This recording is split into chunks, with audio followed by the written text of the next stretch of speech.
This lesson is going to talk about monopoly. Monopoly has three distinguishing characteristics: one seller, no close substitute, and barriers to entry. Now, exactly whether a substitute is too close to be, is so close the firm's not a monopoly anymore is probably a matter of debate. So the line is a little bit fuzzy. Barriers to entry can arise from three ways, primary ways. First, the monopoly may have some control over an essential resource. Second, there may be legal restrictions to entry. And third, there may be some economies of scale. The economies of scale are so great that it's more efficient to have one firm sell all of the output in the market than to split the market between two or more firms. When the economies of scale are so great that it's more efficient to have one firm produce all the output, we call that a natural monopoly. And this natural monopoly is often used as an argument to justify public utility regulation, where we grant one firm an exclusive franchise and then regulate their rates or the prices they charge as a result. In fact, many of the monopolies we deal with in our lives tend to be public utility regulated firms.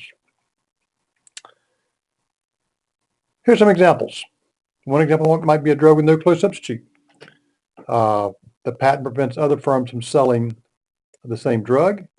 When Viagra first came out, it had no close substitute, and at least for a brief while was a monopoly.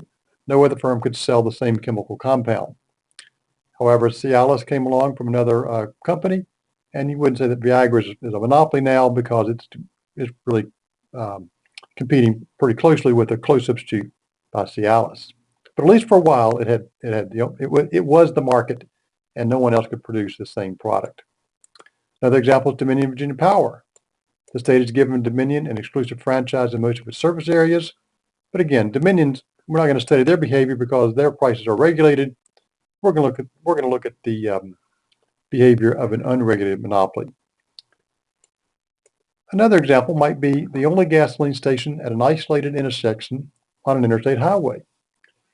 Nobody else is selling gasoline nearby, and anybody who stops there is probably stopping for gas or snacks, and they know it's going to be a long way before they can get gas or snacks.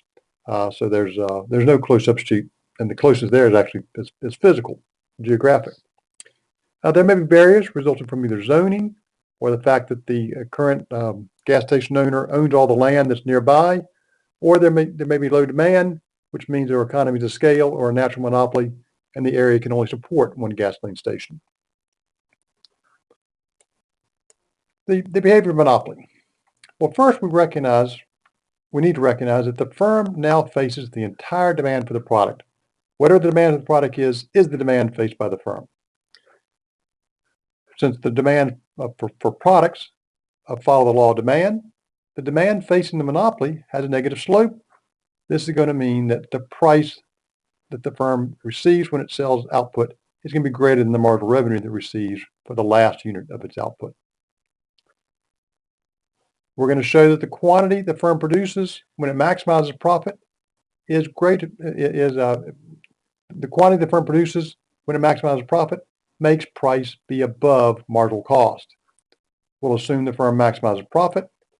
Profit maximization occurs when marginal revenue equals marginal cost.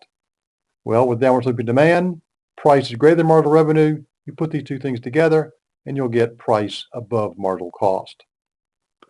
The other key point we're going to bring out in monopoly is that profit greater than zero, or economic profit greater than zero, may persist for a long time. Barriers to entry, which prevent entry, that would normally drive profit down to zero, is stopped. Barriers to entry prevent entry, which would otherwise drive profit to zero. Since barriers exist, the entry doesn't happen, and profits may remain greater than zero for a long time.